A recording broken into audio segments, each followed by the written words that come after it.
السلام علیکم ورحمۃ اللہ وبرکاتہ۔ ناظرین و سامعین اکرام، مولانا علیم تربیتی چینل کے ذریعے سے آج سلام کے متعلق چند کلمات آپ کے گوشے گزار کیے جائیں گے۔ اسلام کی سب سے بنیادی اخلاقی تعلیم ملاقات کے وقت سلام کہنا ہے۔ یہ سلامتی، امن اور مسرت کا پیغام ہے جو ایک مسلمان دوسرے مسلمان کو ملاقات کے وقت کرتا ہے۔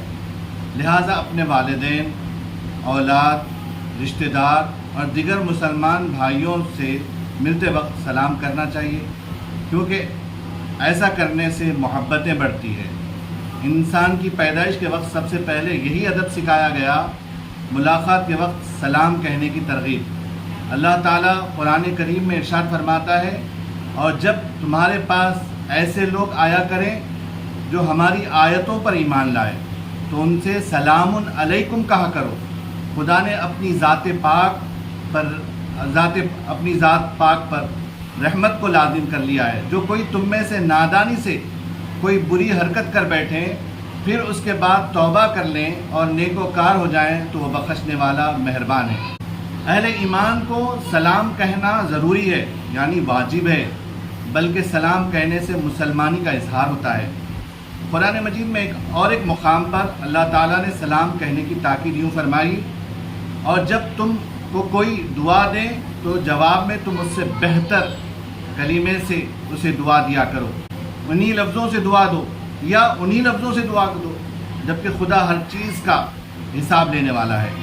تحیت سے مراد دعا دینا، سلامتی کی دعا کرنا، اور اس دعا کا جواب دینا ضروری ہے، یعنی سلام کے جواب میں واپس ہی سلام کرنا ضروری ہے۔ قرآن کریم کا بھی ارشاد ہے۔ اور پھر اللہ تعالیٰ ایک مقام پر یوں فرماتا ہے، اور جب گھروں میں جایا کرو تو اپنے گھر والوں کو سلام کیا کرو، خدا کی طرف سے مبارک اور پاکیزہ تحفہ ہے۔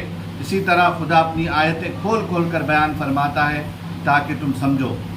ان تمام آیات کا یہی مقصد ہے، جب دوسرے کے ساتھ ملاقات ہو تو اسی وقت جو کلمے منہ سے نکلیں وہ امن اور سلامتی کا ہو، یعنی جب کسی بھی سے بھی ہم ملاقات ہو تو امن کا پیغام دو، سلامتی کا پیغام دو۔ سلام کا طریقہ قائم کیا گیا ہے۔ سلام کرنے کا سنت طریقہ یہ ہے، جب کسی مسلمان بھائی سے ملاقات ہو تو اس سے بڑے ادب کے ساتھ السلام علیکم کہیں، اور دوسرا مسلمان بھائی اس کے جواب میں وعلیکم السلام کہیں۔ حضور صلی اللہ علیہ وسلم کا یہی طریقہ تھا، آپ جب کسی سے بھی ملاقات کرتے تو السلام علیکم کہا کرتے، اور کوئی آپ کو سلام کہتا تو آپ جواب میں وعلیکم السلام ورحمۃ اللہ وبرکاتہ، یعنی اور اچھے انداز سے پیارے آقا علیہ الصلوۃ والسلام جواب دیا کرتے تھے۔ السلام علیکم کا کیا مطلب ہے؟ تو آپ اللہ تعالیٰ یعنی السلام علیکم کا مطلب یہ ہے کہ آپ پر اللہ تعالیٰ سلامتی فرمائے اور آپ اللہ کی پناہ میں آ جائیں، یعنی ہر دکھ، درد، رنج، غم، پریشانی، فکر، آفات، مصیبتوں سے آپ بچے رہیں۔ یعنی السلام علیکم کہہ رہے ہیں تو دیکھیے اتنا معنی آ جاتا ہے اس کے اندر، آپ ہر دکھ، درد، تکلیف، پریشانیوں سے اللہ تعالیٰ آپ کو محفوظ رکھیں، یعنی سلامتی میں رکھے۔ لفظ سلام اللہ تعالیٰ کے ناموں میں سے بھی ایک نام ہے جس کے معنی امن و سلامتی دینے والے کے آتے ہیں۔ تو مطلب یہ ہوا کہ ہم ملاقات کے وقت ایک دوسرے کی سلامتی کی دعا کرتے ہیں۔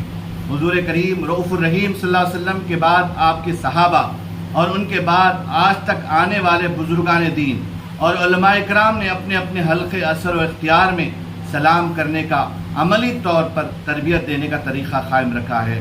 لہذا والدین کو چاہیے کہ اپنی اولاد کو سب سے پہلے سلام کہنے کی تربیت دیں۔ جزاک اللہ خیراً۔ مولانا علیم الدین نظامی۔